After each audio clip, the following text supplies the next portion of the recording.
कि जय गणनायक गणपति, जय गणराज गणेश, जय त्रिशूलधरी त्रिपुर हरि, त्रिपुरातीत महेश। कि जय गुरुवर जय इष्ट प्रभु, सीतावर देश, जय जय मैया सरस्वती, मेरो जय जय भारत देश। कि नीलांबर श्यामल कोमलांगम, सीता समारोपित वामे भागम, पाणौ महासायक चारु चापम, नमामि राम में रघुवंशनाथम। कि या देवी सर्वभूतेषु विद्यारूपेण संस्थिता, नमस्तस्यै नमस्तस्यै नमस्तस्यै नमो नमः। कि मैया मेरी सरस्वती माँ करो कंठ में वास, लज्जा मेरी माँ रखो तेरी हूँ चरणों की दास। कि कथा प्रारंभ होते हैं हरि सुनो वीर हनुमान, आई के आसन लीजियो सिया सहित भगवान।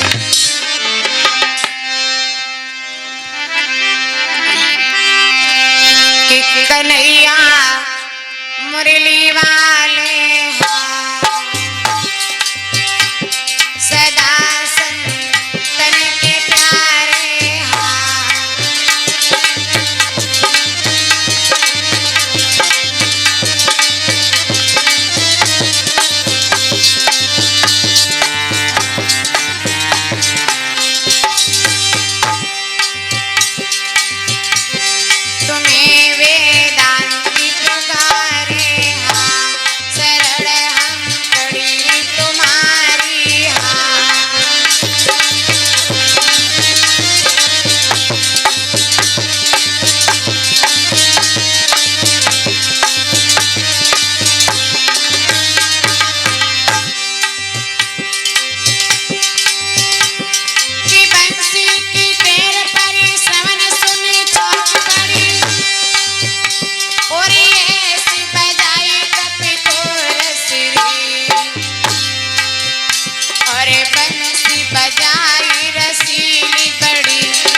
मेरे तेरे कलेजे में जाई बसी।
श्री गोविंद भगवान की, शंकर भगवान की जय हो, राधा मैया की जय हो। धर्म पंडाल में उपस्थित विद्युत मल्ल के श्रोता महानुभाव, आदर के बुजुर्गों, प्यार करने हुए बच्चे, सती सीता अनुसुईया के प्रचिन्हों का अवलोकन करने वाली समस्त हमारी माताएं एवं बहनें, कवकुल कमल दिवाकर गोस्वामी तुलसीदास के वास्ते मन है और जितने लोग यहाँ पर आए हुए हैं सबके लिए वास्ते मन है। परम पूज्य भगवान के चरणों का मन बंदन करते हुए इस मन और वाणी को पवित्र करने के लिए 2 बार उस परम पिता परमात्मा के पावन नाम का संकीर्तन बोलेंगे। सभी लोग बोलेंगे ताली बजाते हुए श्रद्धा और भाव के साथ। मीठी मीठी तालियों से के द्वारा स्वागत करते हुए बड़े प्रेम के साथ में उस परम पिता परमात्मा के नाम का संकीर्तन बोलेंगे। सभी लोग बोलेंगे ताली बजाते हुए।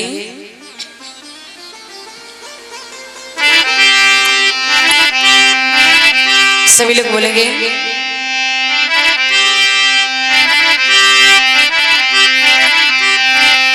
कि करुणा निधान रउआ, करुणा निधान रउआ, जगत के दाता भइले। करुणा निधान रउआ, जगत के दाता भइले। करुणा निधान रउआ, जगत के दाता भइले। करुणा निधान रउआ, जगत के दाता भइले। जगत के दाता भइले, जगत के दाता भइले। जगत के दाता भइले। करुणा निधान रउआ, जगत के दाता भइले। करुणा निधान रउआ, जगत के दाता भइले। करुणा निधान रउआ, जगत के दाता भइले। करुणा निधान रउआ, जगत के दाता भइले।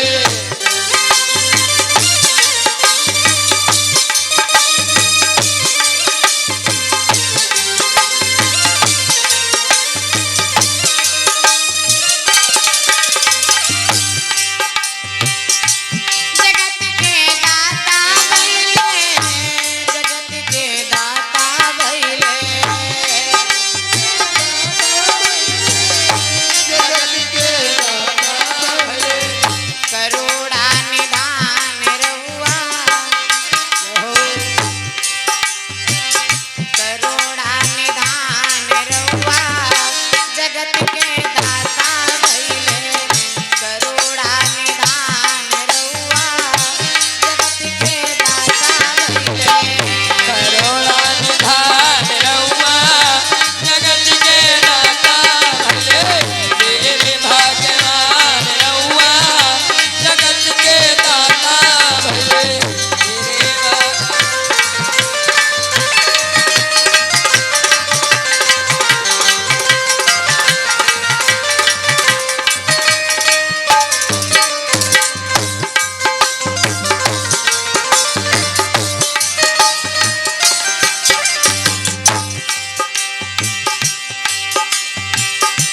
जगत के दाता भइले, जगत के दाता भइले।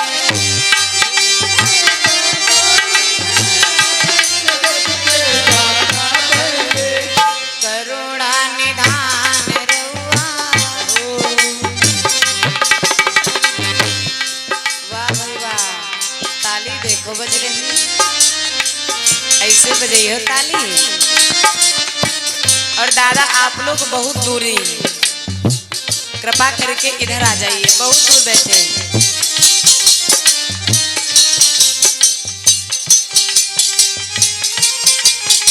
आप लोग इतनी दूर बैठे हैं तो कुछ आनंद नहीं आ रहा है। थोड़ा नजदीक आ जाइए, इधर जगह पड़ी है।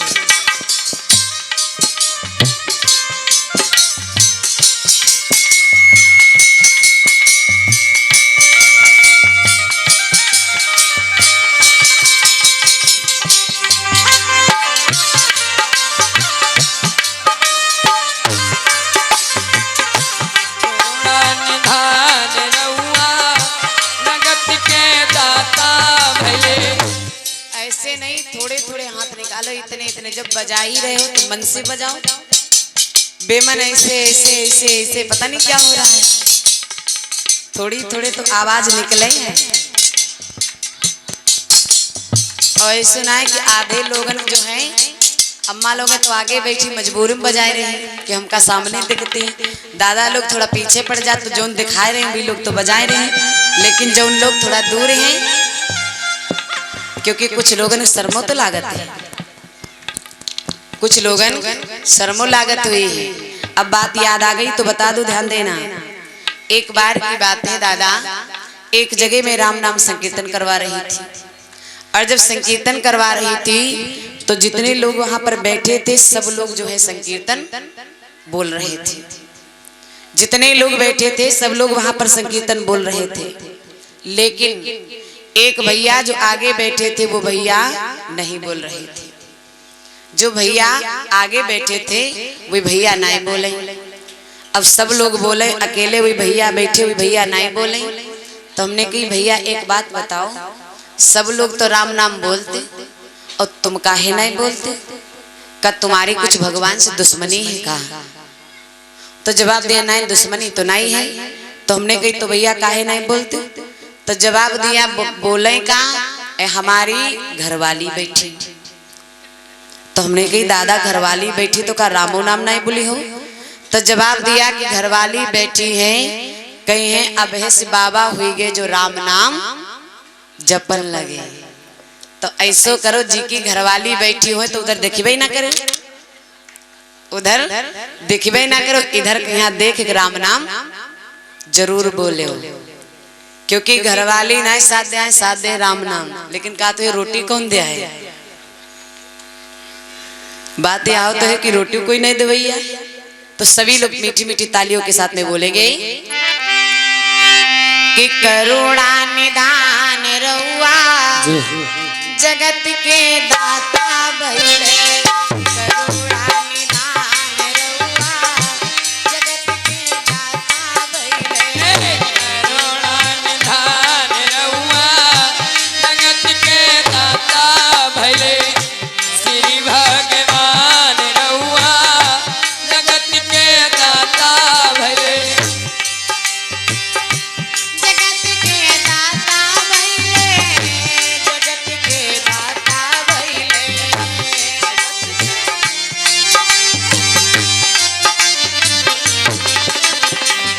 श्री भगवान रउआ जगत के दाता भइले। श्री भगवान रउआ जगत के दाता भइले। करुणा निधान रउआ जगत के दाता भइले। श्री भगवान रउआ जगत के दाता भइले। और समुद्राएं सेया की तरफ से हमें दे रही है। भगवान सद्बुद्धि प्रदान करें, हमेशा सुख संपन्न बनाए रखें। करुणा निधान रउआ जगत के दाता भइले। करुणा निधान रउआ जगत के दाता भइले। करुणा निधान रउआ जगत के दाता भइले। हे भगवान रउआ जगत के दाता भइले। करुणा निधान रउआ जगत के दाता भइले।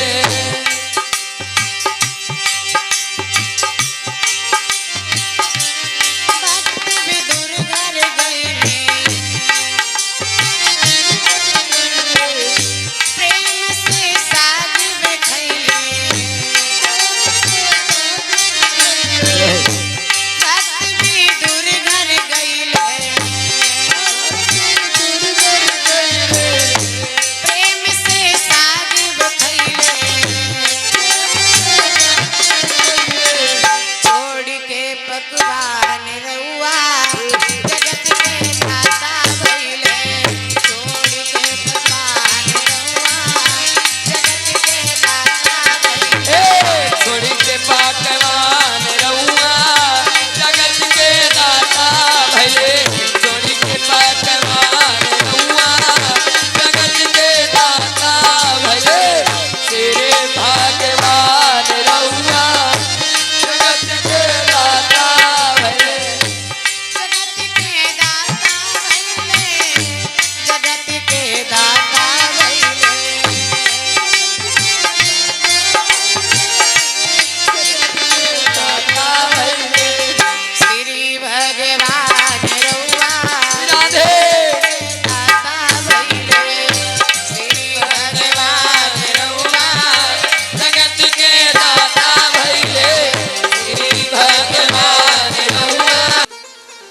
जिन भक्तों ने भगवान को याद किया,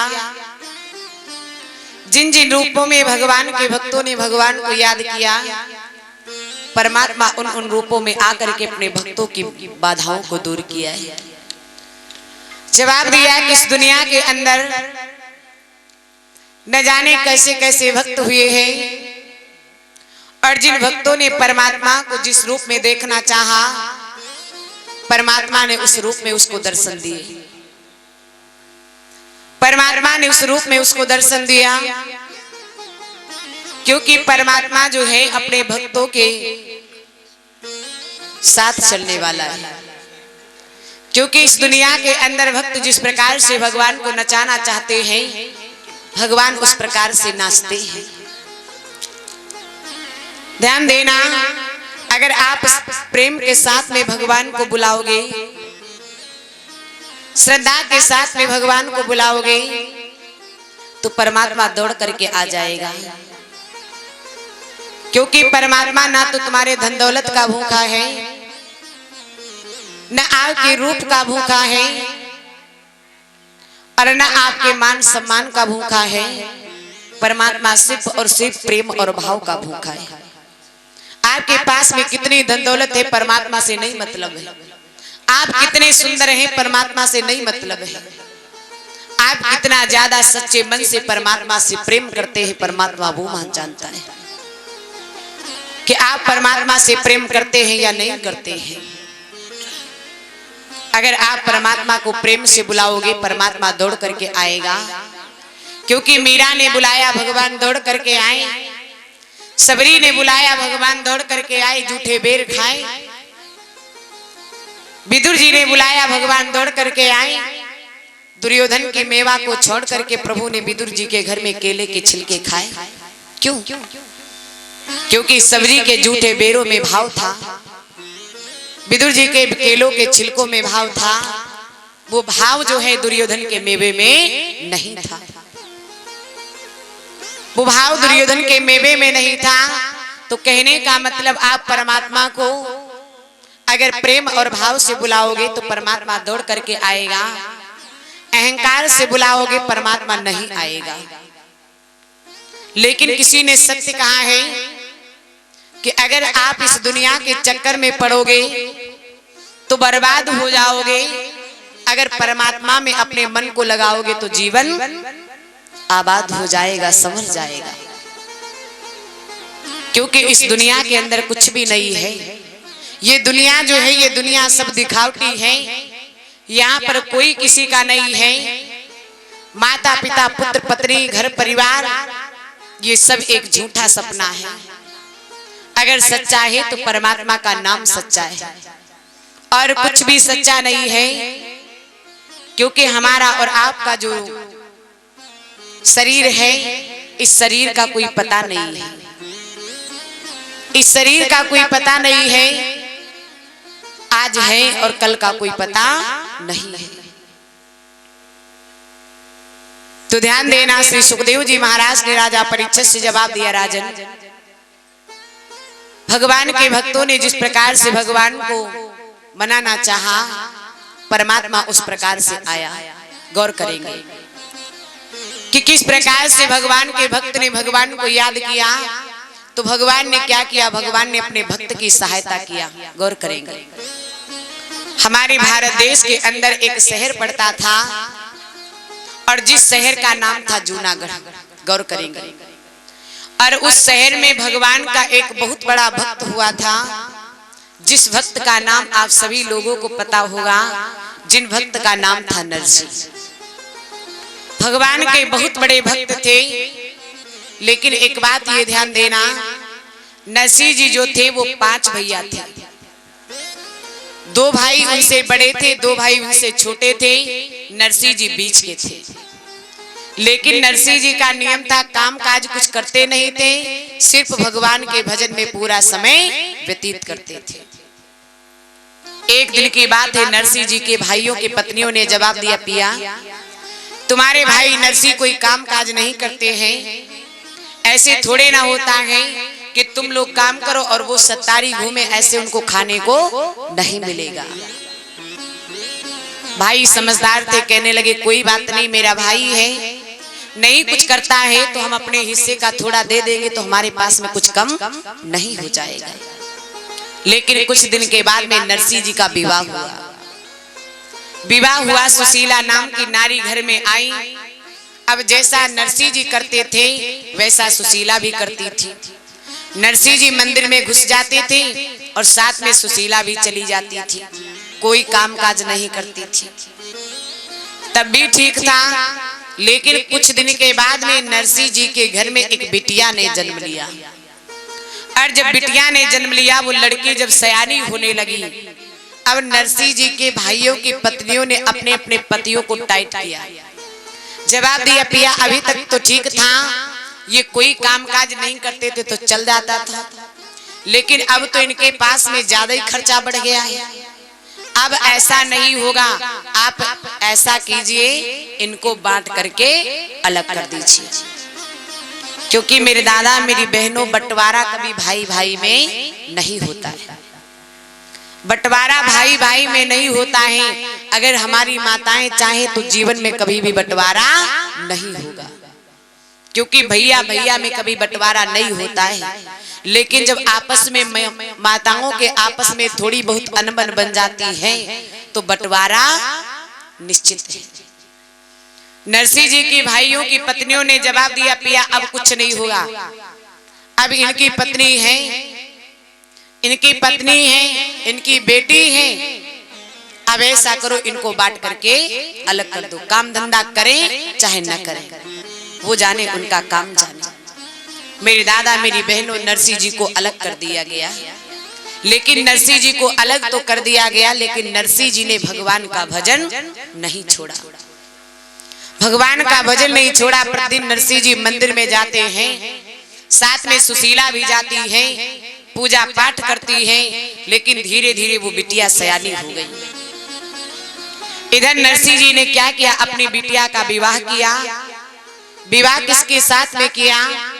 सिरसागढ़ में एक सेठ थे जिनका नाम था मनसा, उनके लड़के गणपति के साथ में नरसिंह जी ने अपनी बिटिया का विवाह किया। लेकिन नरसिंह जी के यहाँ जब बंटवारा हुआ था, अपार संपत्ति थी, उस संपत्ति को नरसिंह जी ने रामा को सब दहेज में दे दिया। क्यों? क्योंकि नरसिंह जी ने विचार किया अगर ये माया मेरे पास में रहेगी तो इस माया के चक्कर में मैं भगवान का भजन नहीं कर पाऊंगा।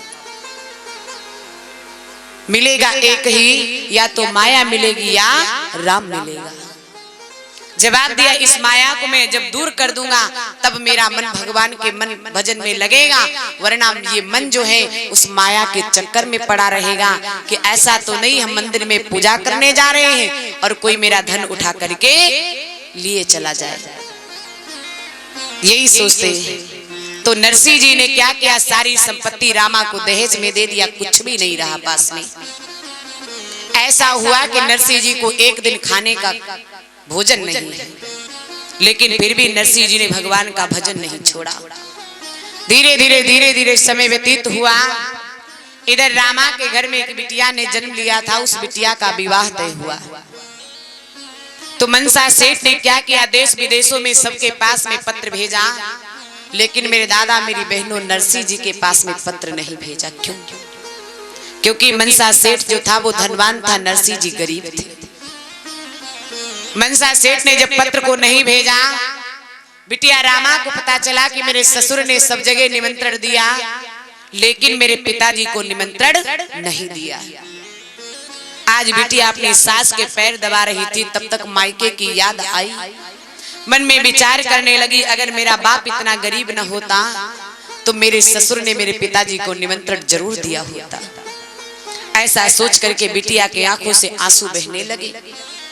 जब आंसू बहने लगे, वो आंसू जाकर के रामा की सास के पैर के ऊपर गिरे। एकदम से वो उठ करके बैठ गई, जवाब देने लगी, अरे रामा तेरा दिमाग खराब हो चुका है, अगर पैर नहीं दबाना चाहती है तो मत दबाओ, लेकिन ये पानी तो न गिराओ। तो रामा कहने लगी मैया माफ करना, ये पानी नहीं मेरे आंखों के आंसू हैं। सास ने जवाब दिया तुझे इस घर में कौन सी चीज की कमी है जो तू रो रही है? रामा कहने लगी मैया कमी किसी चीज की नहीं है, मेरे ससुर ने सब जगह निमंत्रण भेजा, लेकिन मेरे पिताजी को निमंत्रण नहीं दिया। एक बात याद करो मैया, जिसकी बेटी का विवाह हो उसके मायके में निमंत्रण न दिया जाए, उस मैया के दिल पर क्या बीतेगी। और रो करके रामा ने जवाब दिया है, मैया मेरी बात सुनो कि मायके की करुणा लगी रही है, कि मायके की करुणा लगी रही है, मैं बबुला के घर जाऊंगी।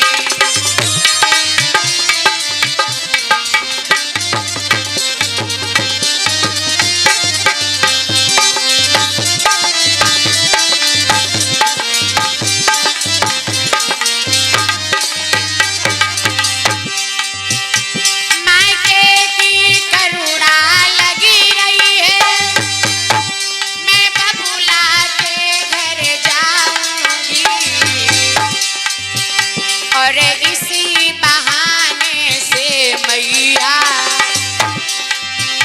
और इसी बहाने से मैया मैं भात न्योत के आऊंगी।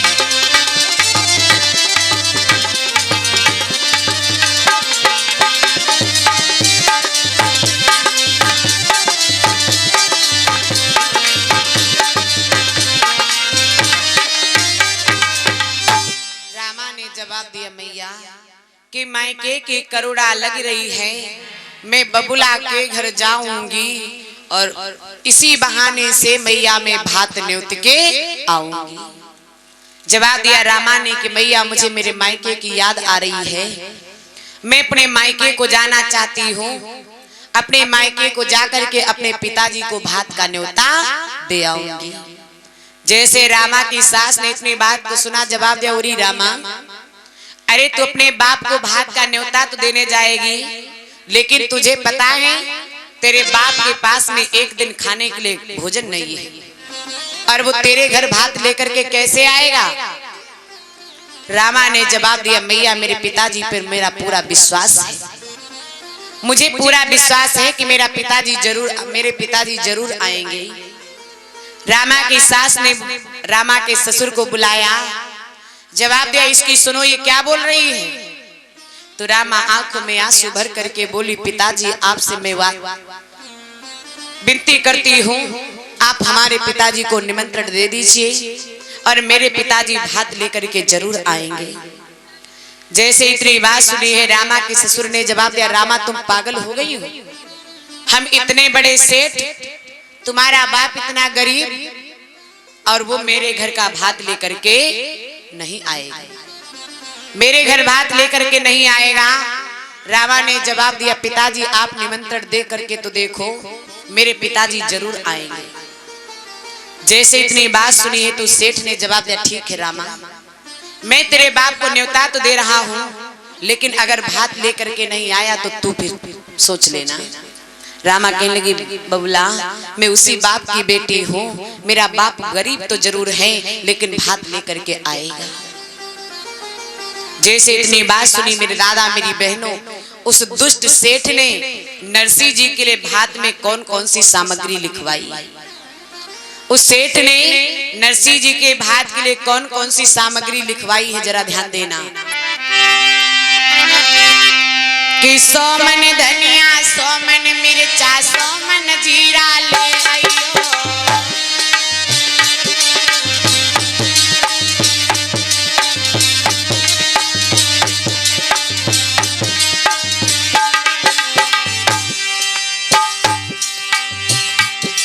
कि 100 मन धनिया 100 मन मिर्चा 100 मन जीरा ले आइयो, और 100 मन काली मिर्च लाई के द्वार पे ढेर लगाइयो रे।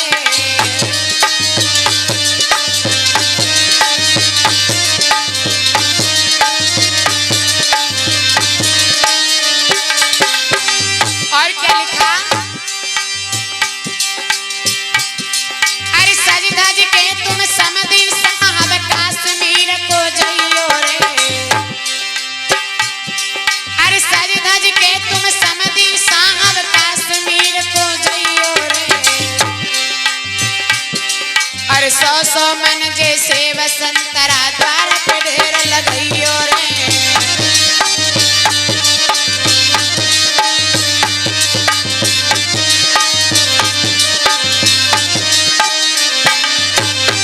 और क्या लिखा कि हर सामग्री सौ सौ मन तुम द्वार पे लेके आना रे।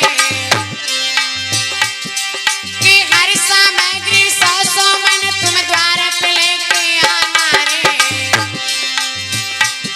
और कमी हुई सामग्री की तो द्वार मेरे मत आना रे।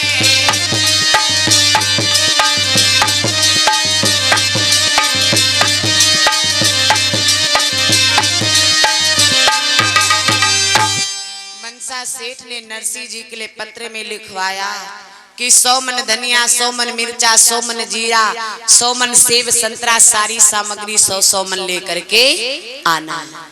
लेकिन नरसिंह जी इतनी सामग्रियों में अगर एक भी सामग्री कम हो तो कृपा करके हमारे दरवाजे पर मत आना। पत्र में लिखा। और जैसे पत्र में लिखा तो धावन से पूछा, भैया एक बात बताओ, क्या पत्र में थोड़ी बहुत जगह खाली है? तो कहने लगा हाँ जगह खाली है। तो कहा कुछ और भी लिखवाना है? तो रामा के ससुर ने जवाब दिया, भैया ऐसा करो, जाओ जाकर के रामा की सास से पूछ लो, वो तो अपने समधी के लिए कुछ लिखवाना तो नहीं चाहती है। जैसे इतनी बात कही वो धावन जाकर के रामा की सास के पास में पहुंचा। रामा की सास से कहने लगा कि ये निमंत्रण जो है रामा के मायके को जा रहा है, सेठानी जी आपको तो कुछ नहीं लिखवाना है। जैसे इतनी बात कही तो मेरे दादा मेरी बहनों उस बुढ़िया ने तो गजबे कर डाला। उसने क्या लिखवाया? उसने लिखवाया 100 मन की सोने की सिलवट और 100 मन को सोने को पत्थरा। पत्र में लिखवा दिया। लिखवा करके आज नाई को बुलाया और नाई को बुला करके पत्र को भेज दिया। कहा भैया जाओ और जा करके ये पत्र नरसिंह जी को दे देना। जा करके नाई जैसे जूनागढ़ में पहुंचा, लोगों से पूछता है कि भैया एक बात बताओ, यहाँ पर कोई नरसिंह जी रहते हैं? जिससे पूछता है वो कहता है कि यहाँ पर कोई नरसिंह जी नहीं रहते हैं। क्योंकि मेरे दादा मेरी बहनों, गरीबी वो चीज होती है, गरीबी इंसान की पहचान भुला देती है। आज कोई ये नहीं कहता है कि हाँ भैया यहाँ पर कोई नरसिंह रहते हैं। उस नाई ने सबसे पूछा, लेकिन सबने ये कह दिया भैया यहाँ पर कोई नरसिंह नहीं रहते हैं। आज उसी समय भगवान कन्हैया ने देखा। जैसे भगवान कन्हैया ने देखा, अपने मन में विचार किया कि मेरे भक्त का नाई आया है और मेरे भक्त का बहुत बड़ा अपमान हो रहा है। उसी समय भगवान कन्हैया ने क्या किया? नाई का वेश बनाया और नाई का वेश बना करके उस नाई के पास में आए। बोले भैया एक बात बताओ, तुम क्या ढूंढ रहे हो? उस नाई ने जवाब दिया है, महाराज यहाँ पर कोई नरसिंह जी रहते हैं, क्या आपको पता है? भगवान बोले हाँ मुझे पता है। तो उस नाई ने जवाब दिया, मुझे बता दीजिए नरसिंह जी का घर। भगवान कन्हैया उस नाई को ले गए, थोड़ी दूर पर खड़े हो गए। जवाब दिया, भैया जो चारों तरफ से बैठे हैं वो चेला हैं और जो बीच में सफेद दाढ़ी वाले बैठे वो गुरु, वही है नरसिंह जी। जैसे नाई ने सुना, नाई ने क्या किया? जाकर के वो पत्र जो है नरसिंह जी को दे दिया। भगवान वहां से अंतर ध्यान हो गए, क्योंकि भगवान सोचने लगे हमारे भक्त में के घर में एक भी अन्न का दाना नहीं है और मेरे भक्त के घर में मेहमान आया है, सेवा तो हमको ही करनी है। भगवान चले गए। जाकर के रुक्मणी जी से कहा, रुक्मणी जी ऐसा है, तुम 56 प्रकार के भोजन तैयार करो और भोजन तैयार करने के बाद में सोने की थाली में भोजन लगाओ, सोने के लोटा में जल दे दो। जैसे इतनी बात कही, इधर भोजन तैयार होने लगा। उधर नरसिंह जी ने सुशीला से जवाब दिया, सुशीला अपने घर में मेहमान आए हैं, ऐसा करो, जाओ गांव के अंदर चली जाओ, किसी से कुछ आटा या चावल जो भी मिल जाए वो मांग करके ले आओ और मैं अपने भक्त का सम्मान करूंगा, स्वागत करूंगा। जैसे इतनी बात सुनी मेरे दादा मेरी बहनों सुशीला गांव के अंदर जाती है, सबसे मांगती हैं, लेकिन जिसके दरवाजे पर जाती है वो कहती है चली जाओ, परों ले गई थी सो आज नहीं दे गई और आज ले गई हो तो ना जाने कब दे जाई। किसी ने उधार नहीं दिया। एक के दरवाजे पर मैया सुशीला गई, उसने मैया को धक्का मार दिया, मैया मुंह के बल जमीन पर गिर गई, सर में चोट लग गई। जैसे सर में चोट लगी बैठ करके सुशीला रोने लगी और कहने लगी कन्हैया मेरे पास में क्या नहीं था, मेरे पास में सब कुछ था, बंटवारा हुआ था, मैंने अपार संपत्ति अपनी बिटिया रामा को दे दिया। इतनी ज्यादा धन दौलत मिली थी जिसको मैं ले लेती तो सारी जिंदगी बैठ करके आराम करती, लेकिन मैंने क्या किया, हे श्याम मैंने तुम्हारे लिए सब कुछ हटा दिया, सारी माया को मैंने अपने से दूर कर दिया। क्यों? क्योंकि मैंने सोचा कि मैं भगवान का भजन नहीं कर पाऊंगी इस माया के चक्कर में। लेकिन आपने क्या किया? और रोने लगी सुशीला और क्या बोली है कि और कन्हैया तेरे पीछे सब धन दो लुटाई, कि और कन्हैया तेरे पीछे सब धन दो लुटाई, और दर दर की तो आज ठोकरे रही राम में खाई।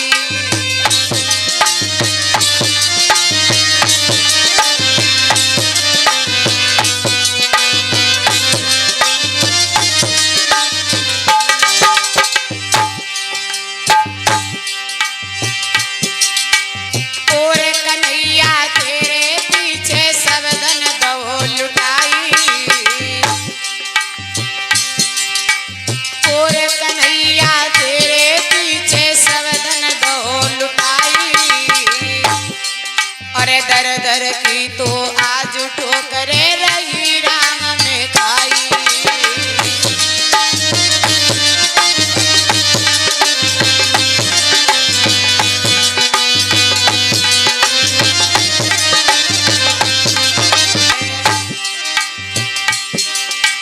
किस्मत फूटी दुनिया रूठी, टूटे सभी सहारे, और आज मेरो इस दुनिया में नहीं कोई बचो सहारे।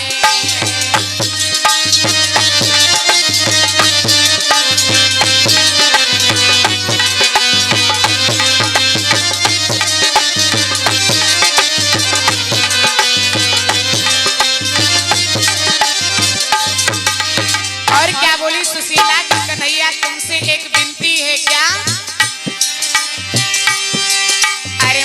गरीबी कोई भी आवे सबसे बुरा है खोटा, अरे मती गरीबी कोई भी आवे सबसे बुरा है खोटा, और लुच्चा गुंडा नाम धराए बदनाम कराए दे खोटा।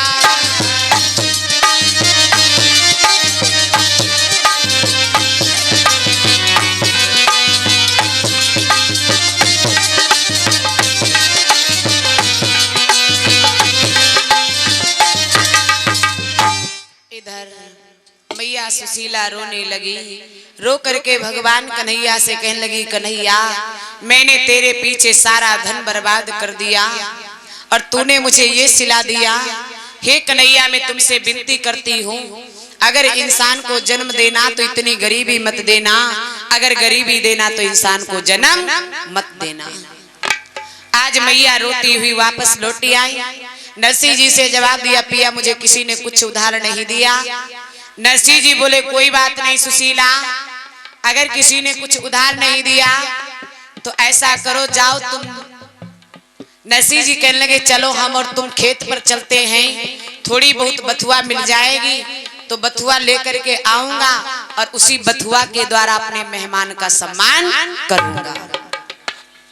जैसे इतनी बात सुनी है, आज नरसिंह जी और सुशीला दोनों लोग खेत पर बथुआ लेने चले गए और तब तक क्या हुआ, भगवान कन्हैया ने नरसिंह जी का वेश बनाया। नरसिंह जी का वेश बना करके सोने की थाली में भोजन और सोने के लोटा में जल लेकर के नाई के पास में आए और जवाब दिया, भाई भैया नाई ऐसा करो तुम भोजन कर लो। जैसे नाई ने इतना सुना, आज नाई भोजन करने लगा। और जब नाई भोजन करने लगा तो मेरे दादा मेरी बहनों ध्यान देना, नाई भोजन तो कर रहा है लेकिन मन ही मन में सोच रहा है कि हे भगवान, भोजन करने के साथ साथ अगर ये थाली और लोटा हमें मिल जाता तो हमारी जिंदगी सुधर जाती। क्योंकि कहते हैं ना कि जिसको बैठने की जगह दे दो फिर वो लेटने की सोचने लगता है। अब नाई ने मन में विचार किया, भोजन करने के साथ साथ अगर ये थाली लोटा हमें मिल जाता तो हमारी जिंदगी सुधर जाती। भगवान उसके मन की भावना समझ गए। नाई ने भोजन किया। भोजन करने के बाद में भगवान से कहने लगा, नरसिंह जी ऐसा करो, अब ये लो अपना लोटा और ये लो अपनी थाली, मैंने भोजन कर लिया। भगवान बोले, भैया हमारे यहाँ का नियम है, जो व्यक्ति जिस थाली में भोजन करता है, जिस लोटे में जल पीता है, वो थाली और लोटा उसी का हो जाता है। नाई सोचने लगो, हम तो जो पहले ही सोचते रहे। आज थाली और लोटा जो है नाई ने रख लिया और रखने के बाद में हाथ जोड़ करके बोला, नरसिंह जी ऐसा करना, भात भरने जरूर आना। भगवान बोले, ठीक है जरूर आऊंगा। ऐसा कह करके भगवान वहां से अंतर ध्यान हो गए। और तब तक क्या हुआ, नरसिंह जी टूटी हुई प्लेट में बथुआ रख करके लेकर के आए। और जब बथुआ लेकर के आए, नाई से बोले, भैया जो कुछ रूखा सूखा है वो स्वीकार करो, मेरे पास में जो कुछ है वो मैं तुमको दे रहा हूँ। नाई ने जैसे देखा एकदम से टकटकी लगा करके देखने लगा और कहने लगा, नरसिंह जी एक बात बताओ, अभी तो तुमने हमें सोने की थाली में भोजन करवाया, सोने के लोटे में जल पिवाया, और अब ये क्या चक्कर है जो टूटी हुई प्लेट में बथुआ लिए खड़े हो, बात क्या है? तो नरसिंह जी बोले, नहीं भैया मैंने तो तुमको कोई भोजन वोजन नहीं करवाया। नरसिंह जी कहने लगे, आप कुछ सपना देख रहे थे क्या? अगर नहीं विश्वास हो रहा है तो आप ऐसा कीजिए, प्रत्यक्ष को प्रमाण की जरूरत नहीं है। जवाब दिया, प्रत्यक्ष को प्रमाण की जरूरत नहीं है। ये देखिए थाली और ये देखिए लोटा। जैसे नरसिंह जी ने देखा, मन में विचार किया, कोई नहीं आया होगा मेरे ठाकुर जी के अलावा। नरसिंह जी बोले, ठीक है भैया। आज उसी समय नाई जो है वहां से चल देता है, जाकर के सिरसागढ़ में पहुंचा। मनसा सेठ ने जैसे देखा, जवाब दिया, नाई आ गए हो? नाई कहने लगा, हाँ महाराज आ गया हूँ। तो मनसा सेठ कहने लगे, नाई इतनी दूर चल करके गए थे क्योंकि मेरा समधी जो है वो गरीब है, तुमको भोजन वोजन नहीं करवा पाया होगा, तो ऐसा करो जाओ जाकर के घर के अंदर भोजन कर लो। जैसे नाई ने इतनी बात को सुना, जवाब दिया, महाराज मुझे भूख भूख नहीं है। सेठ कहने लगे, क्यों? अरे तुम इतनी दूर चल करके गए थे, तुमको भूख क्यों नहीं है? नाई कहने लगा, महाराज मैं भोजन नहीं करूंगा और मैं अपने घर को जा रहा हूँ, और ऐसा करना कल सवेरे अपनी सेठानी को हमारे घर में झाड़ू पोछा करने भेज देना। जैसे इतनी बात सुनी तो उसी समय मनसा सेठ कहने लगा, नाई तेरा दिमाग खराब हो गया वहां जाते ही जाते, बात क्या है? और हमसे बोल रहा है कि अपनी सेठानी को हमारे घर में झाड़ू पोछा करने भेज देना। नाई के लगा, हाँ जो बात कह रहा हूँ बात सही है। मनसा सेठ के लगे, भोजन कर लो, भोजन नहीं किए इसलिए तुम्हारा दिमाग काम नहीं कर रहा है। नाई कहने लगा, महाराज माफ करना, मैं भोजन करके आ रहा हूँ। मनसा सेठ कहने लगे, एक बात बताओ नाई, मेरे समधी ने तुमको भोजन कहाँ से करवा दिया?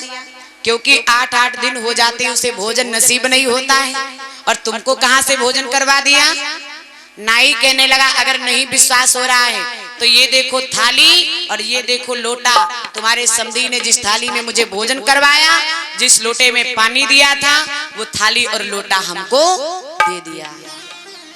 जैसे मनसा सेठ ने सुना, मन में विचार किया, हमारा समधी ऊपर से गरीब लगता है लेकिन अंदर से बहुत मजबूत है। अगर मजबूत न होता तो भोजन करवा दिया था, इतनी बड़ी बात थी। और ये सोने की थाली, सोने का लोटा कहां से दे देता।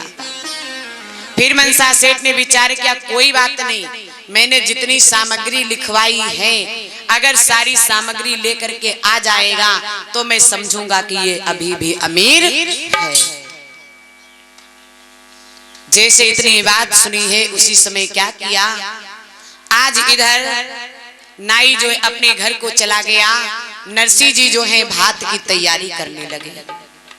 अब भात की तैयारी करने लगे, नरसिंह जी के पास में सवारी नहीं थी, तो नरसिंह जी जाकर के अपने एक मित्र के पास में पहुंचे।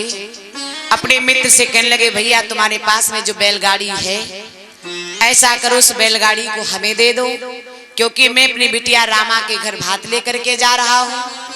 तो मित्र ने जवाब दिया, नरसिंह जी मैं गाड़ी तो दे दूंगा, लेकिन कभी कभी ये एक बैल जो है वो बैठ जाता है। नरसिंह जी बोले, कोई बात नहीं भैया, अगर बैठ जाएगा तो मैं उसको उठा लूंगा। तो उस मित्र ने क्या किया, बैलगाड़ी दे दी। नरसिंह जी बैलगाड़ी लेकर के आए। ध्यान देना, जितने महात्मा थे सारे महात्माओं को उसी गाड़ी में बिठा लिया। सब महात्माओं ने अपना अपना सामान उसी में रख लिया, ढोलक चिमटा और जो भी सामान था सब उसी में रख लिया। और रख करके सारे महात्मा गाते बजाते हुए चल दिए। और जैसे चले हैं तो उसी समय हुआ क्या है,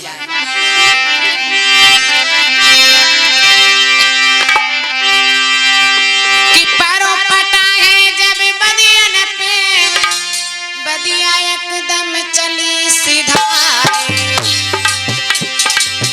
और सभी महात्मा गाड़ी में बैठे, दिल में एक आवे कजाए।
सभी महात्मा उसी गाड़ी में बैठ लेते हैं और जैसे गाड़ी में बैठे वो गाड़ी चल देती है।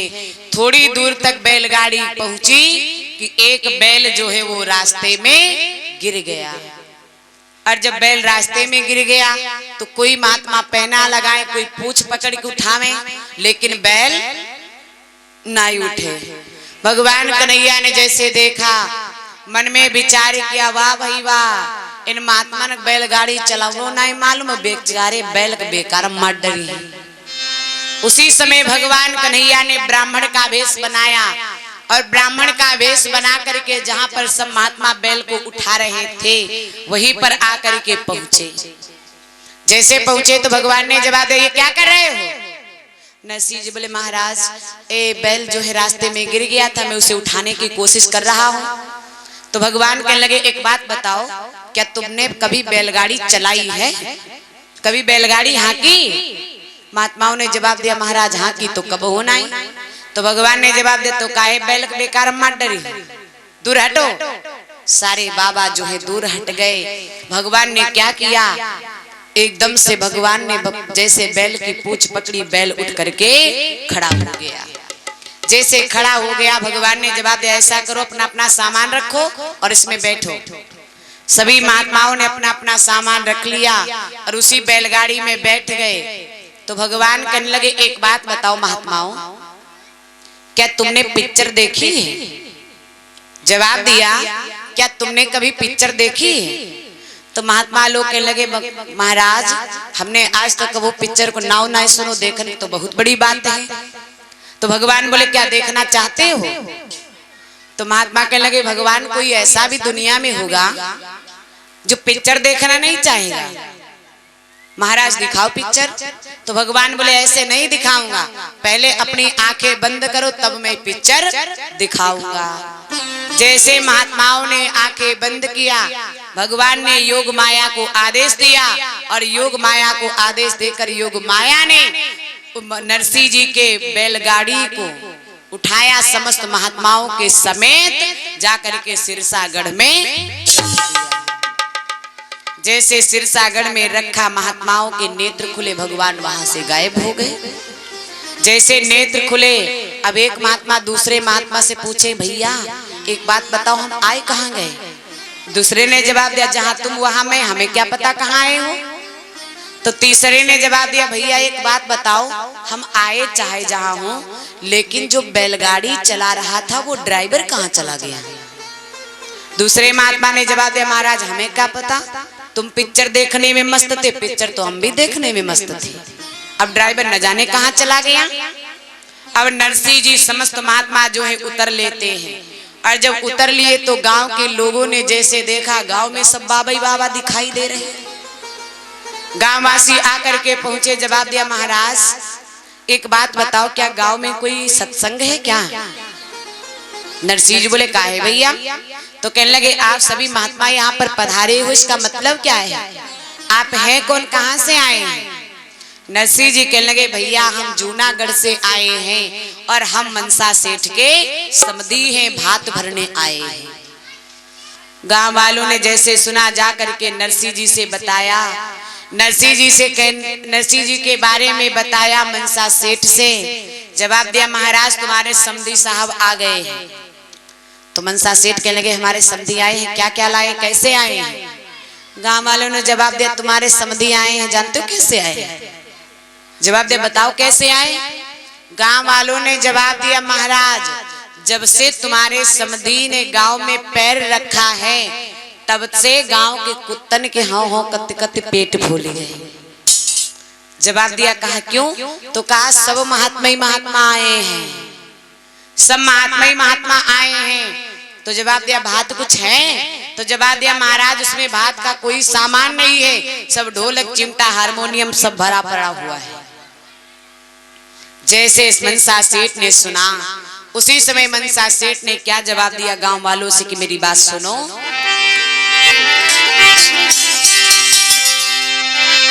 आज जवाब दिया कि सुन के इतने बहन सुर की बहन न बचन फरमाओ, और नरसिंह से में दसोरे जाई अलगम तेराओ।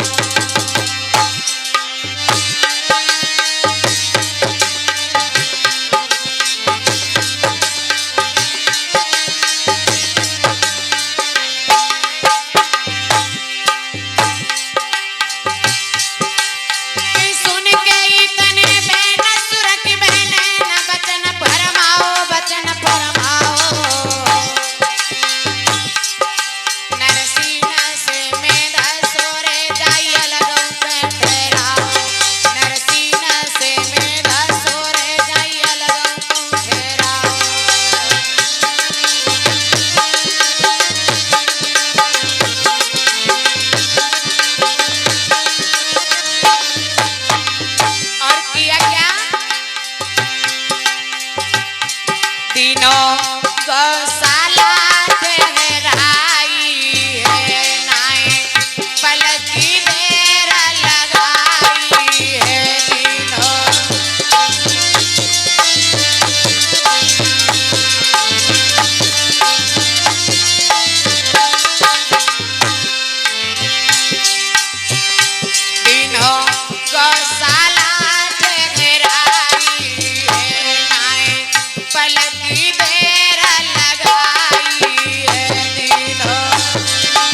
ने जैसे सुना, जवाब दिया हमारे समधी आए हैं। बोले हाँ। तो कहा ऐसा करो, हमारे समधी को गांव के बाहर कहीं गौशाला में ठहरा दो, गांव के अंदर मत प्रवेश करने देना। गांव वालों ने क्या किया, नरसिंह जी को गांव के बाहर गौशाला में रुकने की व्यवस्था बना दी। नरसिंह जी ने देखा पास में भगवान कन्हैया का मंदिर है। नरसिंह जी बड़े प्रसन्न हो गए, विचार क्या, वाह भाई वाह, मैं यहीं पर रहूंगा, स्नान करूंगा और सुबह अपने प्रभु का भजन करूंगा। इधर क्या हुआ, गांव की कुछ औरतों ने जाकर के रामा की सास से बताया कि तुम्हारे समधी आए हैं। तो रामा की सास ने पूछा कैसे आए हैं। गांव वाली औरतें कहने लगी ऐसे आए हैं, सब बाबा बाबा गांव में भरे पड़े हुए हैं। जैसे रामा की सास ने सुना, रामा के पास में जाकर के पहुंची, जवाब दिया है, ओरी रामा एक बात बता, तेरा बाप आया है। तो रामा कहने लगी मैया मेरा पिता क्या लेकर के आया है। रामा की सास ने जवाब दिया बस बात मत करना, तेरा बाप आया है, तेरे बाप ने मेरे खानदान की नाक कटवा दी, सब बाबा ही बाबा लेकर के चलाया है, कोई बात का सामान नहीं है। जाओ चली जा और जा करके अपने बाप से कह दे कि आज शाम तक रुक जाए, लेकिन कल सवेरे हमें यहाँ पर चेहरा नहीं दिखाएगा। जैसे इतनी बात सुनी मई आज बिटिया रोने लगी। रोते रोते रामा जा करके गौशाला के पास में पहुंची है। जैसे अपने बाप को देखा तो ध्यान रखना आज बिटिया अपने बाप को नहीं पहचान पाई। वो गरीब बाप जो बाबा बन गया था, बिटिया ने जैसे देखा लेकिन रामा नहीं पहचान पाई। नरसिंह जी ने रामा को बुला करके अपनी गोदी में बिठा लिया। जैसे गोदी में बिठाया तो उसी समय रामा कहने लगी पिताजी एक बात बताओ, मैं आपसे ये पूछना चाहती हूँ, मैंने आपको भात का न्योता दिया था, आपको क्या पड़ी थी महात्माओं को लाने की, क्या परिवार में कोई नहीं था? और रो करके रामा ने क्या जवाब दिया, बबुला एक बात सुनो कि कुनबा को ना कोई बाबुल, कि कुनबा को ना कोई बाबुल संग मिले के आओ रे, कुनबा को ना कोई बाबुल संग मिले के आओ रे।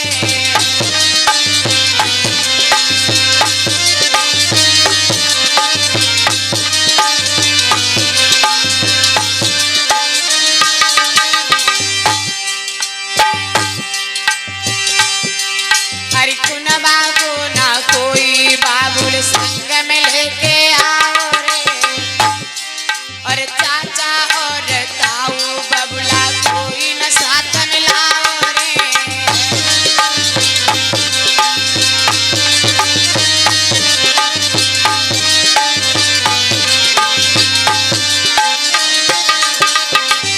और क्या जवाब दिया रामा ने कि पिताजी अरे मेरे ससुरा को बबुला तूने मान तो अरे घटाओ रे, अरे मेरे ससुरा को बबुला तूने मान तो अरे घटाओ रे, और मेरी मानो कही तो बबुला यहाँ से तुम रम जाओ रे।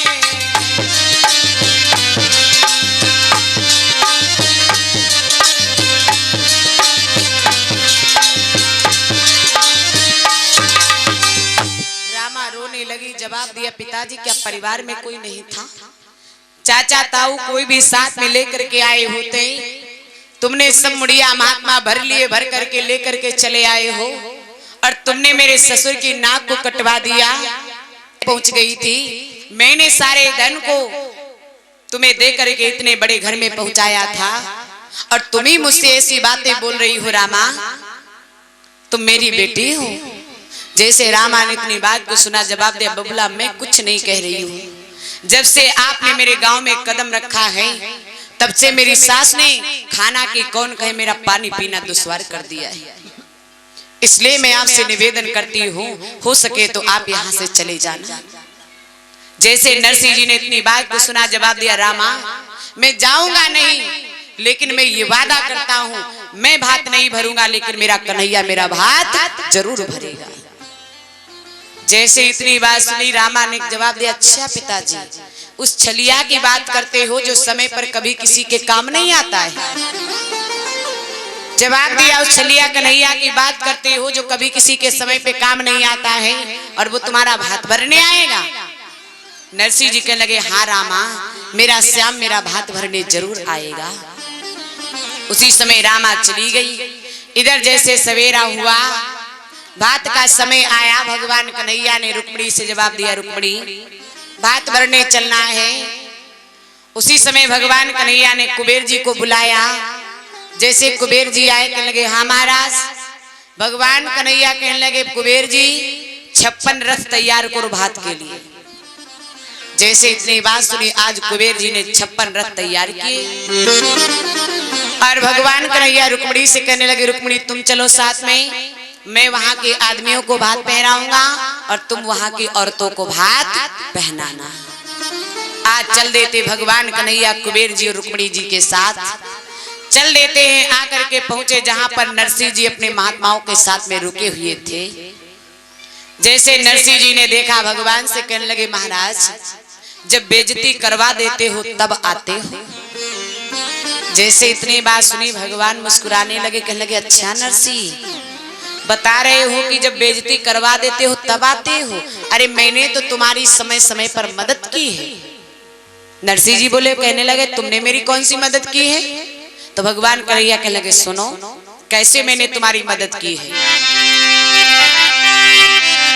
कि सिरसागढ़ से नाई जब वो चिठिया लेके आओ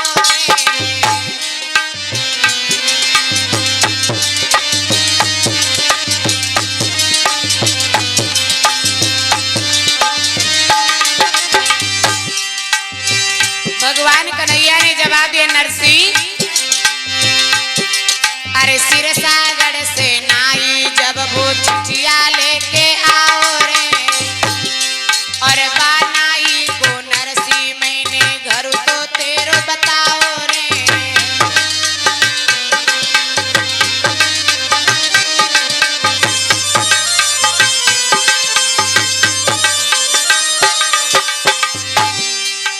और क्या जवाब दिया कि नरसिंह, अरे गाड़ी पे अरे नाई के खाइबे के खातिर बथुआ तूने मंगाई रे, अरे नाई के खाइबे के खातिर बथुआ तूने मंगाई रे, और तुमसे पहले ओ नरसिंह मैंने भोजन बाई कराई रे।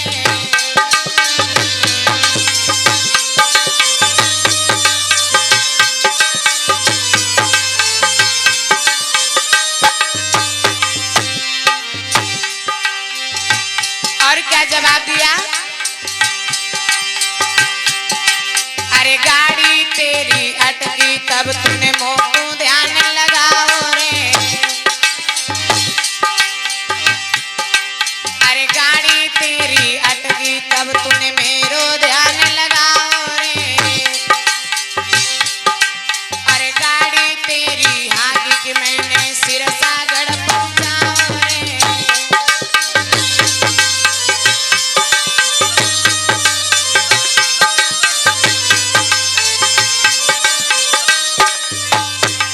और क्या जवाब दिया, ऐसा मैं बात को आई हो है तो बात तो लेके आओ रे, अरे समय बात को आई हो है तो बात तो लेके आओ रे, और तूने नरसिंह को झूठो दोष लगाओ रे।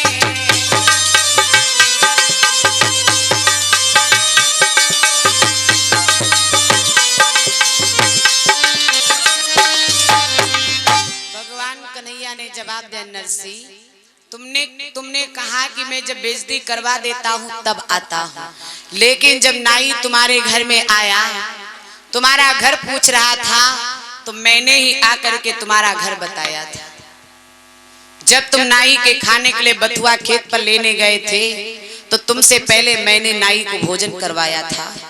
जब तुम्हारी गाड़ी अटकी थी तो मैंने ही तुम्हारी गाड़ी हाँ करके सिरसागढ़ में पहुंचाई थी, और आज जब भात का समय आया है तो मैं भात लेकर के आ गया हूँ और तुम कहते हो कि जब बेइज्जती करवा देते हो तब आते हो।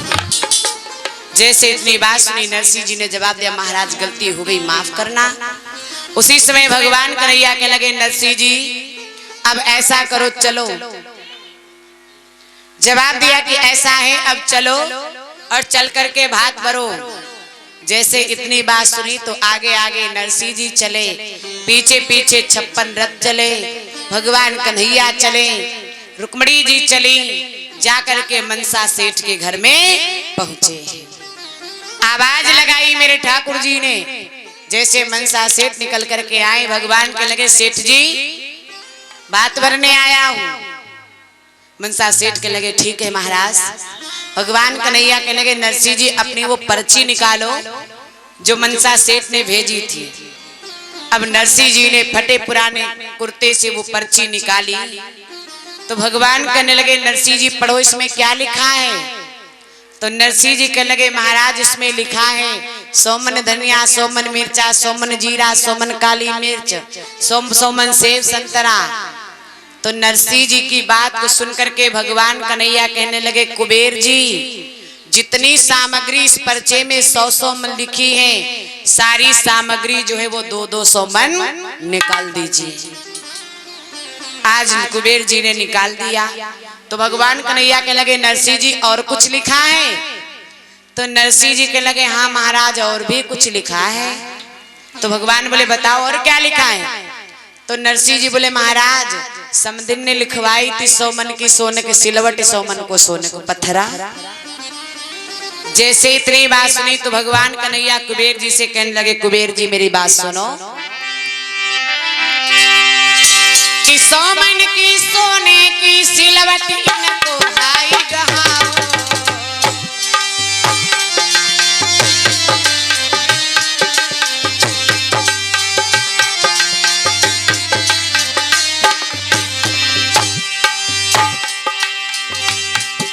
समदिन ने शादी ना पाओ, मन पाई तिहाई गिराओ।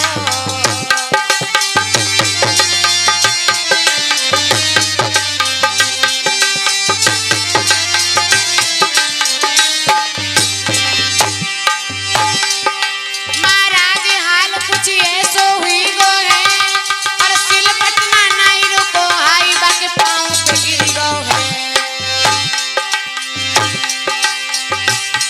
रामा ठाड़ी ठाड़ी कहे कि अम्मा पीछे मत हटियो।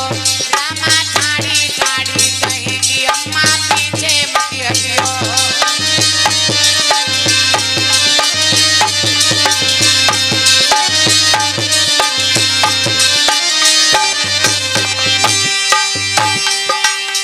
पीछे मत हटियो कि अम्मा पीछे मत हटियो।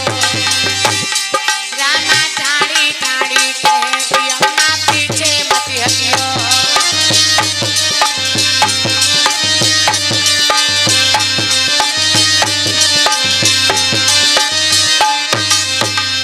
भगवान कन्हैया कहने लगे, कुबेर जी 100 मन की सोने की सिलवट और 100 मन को सोने के पत्थरा समदिन को दे दो। जैसे इतनी बात कही तो कुबेर जी ने 100 मन की सोने की सिलवट और 100 मन को सोने का पत्थरा समदिन को दो। और जैसे समदिन ने हाथ में लिया और दादा नाई रोक पाए तो सिलबटना जो है उनके पांव के ऊपर गिरी। रामा जैसे सिलबटना गिरो, सास पीछे हटने लगी। रामा कहने लगे, माँ पीछे का हटती, आगे बढ़ो आगे। अब रामा की सास तो दूर हो गई। भगवान कन्हैया के लगे, नरसिंह जी अब ऐसा करो, मनसा सेठ को भात पहराओ। उसी समय नरसिंह जी पाटा के ऊपर खड़े हो गए, मनसा सेठ खड़े हो गए। भगवान कन्हैया ने जब वस्त्र दिए तो आज नरसिंह जी ने मनसा सेठ को भात पहराया। बात जब पहन चुके रामा के ससुर तो उसी समय भगवान कन्हैया के लगे, रुक्मणी जी अब ऐसा करो, तुम समदिन को भात पहनाओ। जैसे इतनी बात कही तो रुक्मणी जी आई। भगवान कन्हैया ने जवाब दिया, रुक्मणी जी समदिन को भात पहनाने में संकोच मत करना। एक तरफ खड़ी हो गई रुक्मणी जी, दूसरी तरफ रामा की सास खड़ी हो गई। भगवान कन्हैया ने क्या दिया? 7 लाख की चुनरी और 10 लाख का लहंगा दिया। जवाब दिया ये चुनरी और लहंगा समदिन को भात में पहराओ। जैसे रुक्मणी जी ने पहनाया, भगवान कन्हैया कहने लगे रुक्मणी जी यहाँ पर 36 जात की औरतें इकट्ठा हैं, जितना महंगा लहंगा और जितनी महंगी चुनरिया तुमने समदिन को भात में पहनाई है, उतनी महंगा लहंगा और उतनी महंगी चुनरिया यहाँ पर जितनी औरतें इकट्ठा हैं सबको भात पहराओ। रुक्मणी जी भात पहनाने में लग गई। भगवान कन्हैया गणपति से कहने लगे बहनोई साहब अब आप आ जाइए, आपको मैं अपने हाथों से भात पहराऊंगा। जैसे इतनी बात सुनी है उसी समय गणपति जो है पाटा के ऊपर खड़े हो गए, भगवान कन्हैया दूसरे पाटा के ऊपर खड़े हो गए, भात पहनाने लगे। लेकिन ध्यान देना मेरे दादा मेरी बहनों, भक्त के लिए आज भगवान जो है भतैया भी बन गए। भात पहनाने लगे और जब भात पहनाने लगे तो कैसे भात पहना रहे हैं भगवान कन्हैया गणपति जी को, ध्यान देंगे कि बनी गो रे बतैया घन श्याम कटा पे ठाणे बने वारी, बन गे रे बतैया घन श्याम कटा पे ठाणे बने वारी, बन गे रे बतैया घन श्याम कटा पे ठाणे बन गे रे बतैया घन श्याम कटा पे ठाणे बने वारी, बन गे रे बतैया घन श्याम कटा पे ठाणे बने वारी, बन गे रे बतैया घन श्याम कटा पे ठाणे बने वारी, बन गे रे बतैया घन श्याम कटा पे ठाणे बने वारी।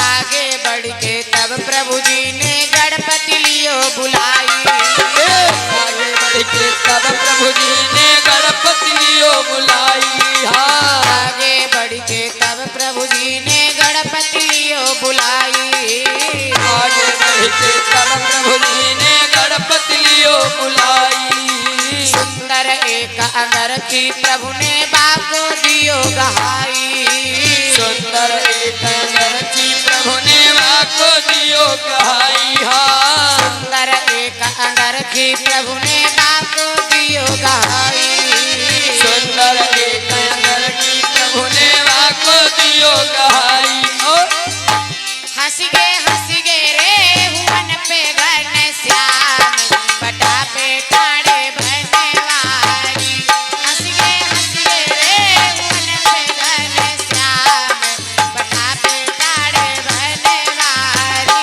हंसिया रे हुवन पे घन श्याम कटा पे ठाणे बने वारी, बनिए रे बनिए घन श्याम कटा पे ठाणे बने वारी। बन गे रे भतैया घन श्याम बटा पे ठाणे बने वारी, बनिए रे बतैया घन श्याम कटा पे ठाणे बने वारी, बनिए रे बतैया घन श्याम कटा पे ठाणे बने वारी।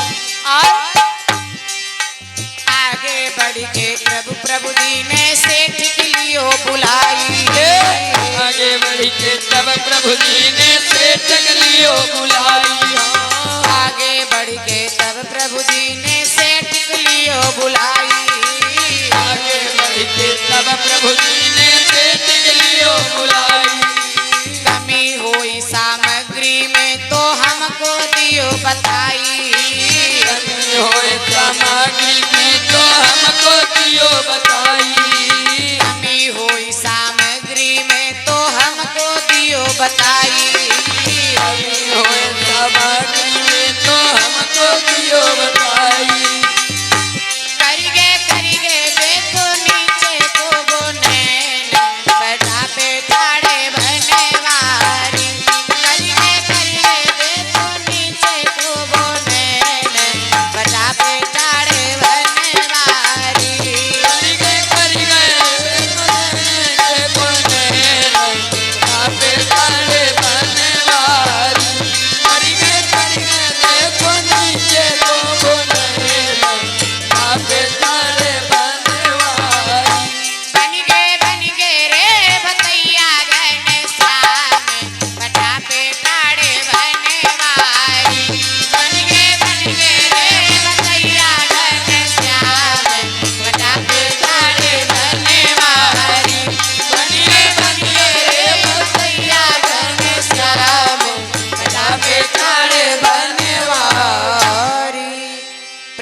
श्री गोविंद भगवान की, शंकर भगवान की, राधा मैया की। क्या किया आज भगवान ने सभी को भात पहनाया, और जैसे भगवान ने सभी को भात पहनाया तो ध्यान देना, ये भात का कार्यक्रम रात्रि के 10 बजे से लगा करके सुबह के 4 बजे तक चला। और जब सुबह के 4 बजे तक चला और उसके बाद में भगवान कन्हैया कहने लगे मनसा सेठ से कि सेठ जी अगर कुछ बकाया रह गया हो तो बता दीजिए। सेठ जी ने जवाब दिया नहीं महाराज अब कुछ नहीं बकाया है। उसी समय भगवान कन्हैया चले, और जब चले कुबेर जी के साथ में थोड़ी दूर पहुंच पाए थे तब तक सवेरा हो गया। और जब सवेरा हो गया तो मेरे दादा मेरी बहनों जितनी औरतें थी सभी अपने अपने घर को चली गईं। कोई कुछ काम करने लगी, कोई कुछ काम करने लगी, क्योंकि ध्यान देना का जितनी जनी हुआ इकट्ठा रहे का सभी बड़े घर की थोड़ो नहीं रहे। अब कुछ जनी बेचारी जाए कि झाड़ू लगावे, कुछ जनी गोबर उठावे। वो तो महंगा महंगा लहंगा अति महंगी चुनरिया पहने, कोई झाड़ू लगावे कोई गोबर उठावे। और दादा जोनी जनी सोई गई रहे रात, क्योंकि कुछ कुछ अम्मा लोग होती जइए शादी विवाह में खूब ज्यादा खाए ले और सोई जइए जानी नहीं पहिए का भाव। जोनी जोनी जनी रात में सोई गई रहा है, उन्हें देखो तो जो गोबर उठाई रही रहा झाड़ू लगाई रही उनसे पूछने लगी बहना एक बात बताओ तुम्हारे पिता तो इतने अमीर नहीं और जो अति महंगी चुनरिया तो महंगा लहंगा कहाँ पाई गई। तो जवाब देने लगी तुम्हें क्या पता, तुम तो खा के सुसुआई गई, तुम का मालूम कन्हैया हो रहा है। तो जवाब दिया कन्हैया हो रहा है। तो जवाब दिया कन्हैया आए थे और कन्हैया ने हम सबको इतना महंगा लहंगा और इतनी महंगी चुनरिया दे करके चले गए। 2-4 नुमा बुढ़ियो रहा कहा लगी बहना किधर गए कन्हैया। तो लड़कियों ने बता दिया कि इधर को गए, इधर को चली जाओ। अब जैसे इतनी बात सुनी तो दादा सवेजनी भजन लगी, भगवान कन्हैया का आवाज नहीं कन्हैया रुक जाओ, जो कुछ रही गो हो सो हम हो दे जाओ।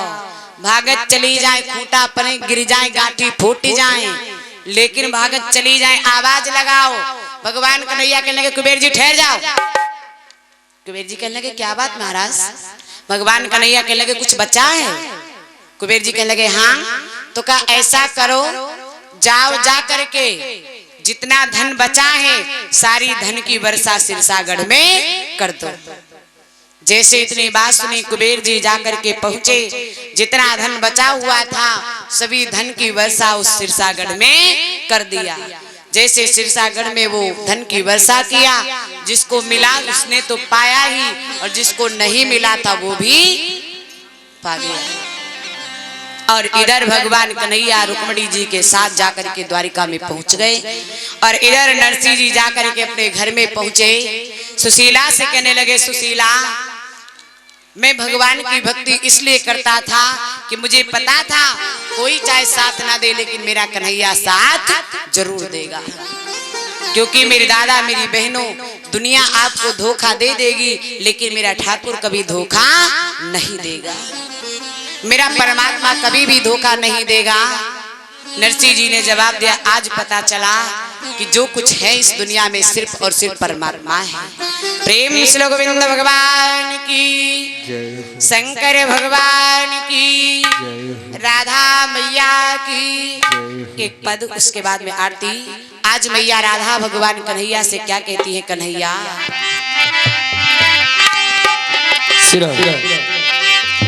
कि तेरी बजनी बसुरिया देख के दौड़ी चली आई, मोहना दौड़ी चली आई, मोहना देख के तेरी देख के दौड़ी चली आई, मोहना रे भागी चली आई, मोहना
चलो गोविंद भगवान की जय हो। शंकर भगवान की जय हो। राधा मैया की सरस्वती मैया की जय हो। सभी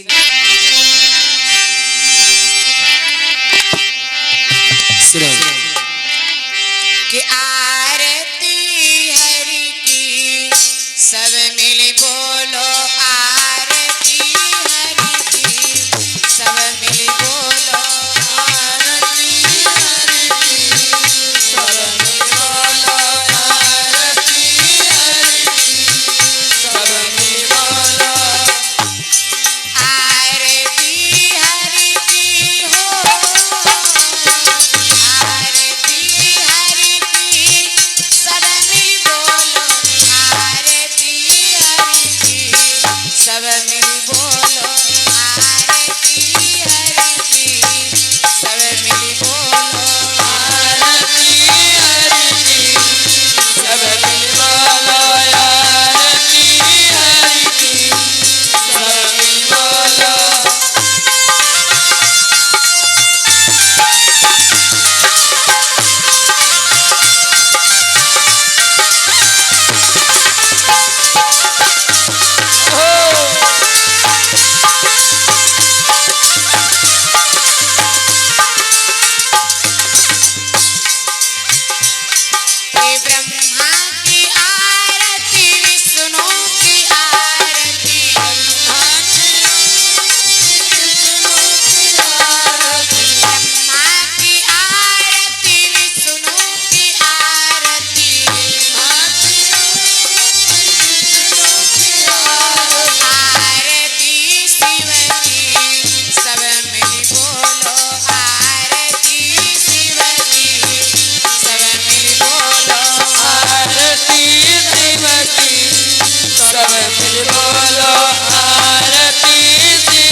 कृष्ण गोविंद भगवान की, जय हो शंकर भगवान की, जय हो राधा मैया की, जय हो सरस्वती मैया की, जय हो गणेश भगवान की, जय हो दसों राजा की, जय हो ब्रह्मचारी जी महाराज की, जय हो सभी नदियों की, जय हो सभी तीर्थों की, जय हो स्थान देवता की, जय हो ग्राम देवता की, जय हो आए हुए भक्तों की, जय हो श्रोता समाज की, जय हो गौ माता की, जय हो अपने अपने माता पिता की, जय हो सतगुरुदेव भगवान की, जय हो हर हर महादेव पार्वती पते नमः। सर्वे भवन्तु सुखिनः, सर्वे सन्तु निरामयाः, सर्वे भद्राणि पश्यन्ति, मा कश्चित् दुःखभाग् भवेत्। ओम शांति, ओम शांति, ओम शांति, ओम सर्वारिष्ट सुशांतिर्भवन्तु। सभी लोग अपने स्थान पर बैठ जाएं। आरती प्रसाद लेकर के जाएंगे, बगैर आरती प्रसाद के कोई नहीं जाएगा।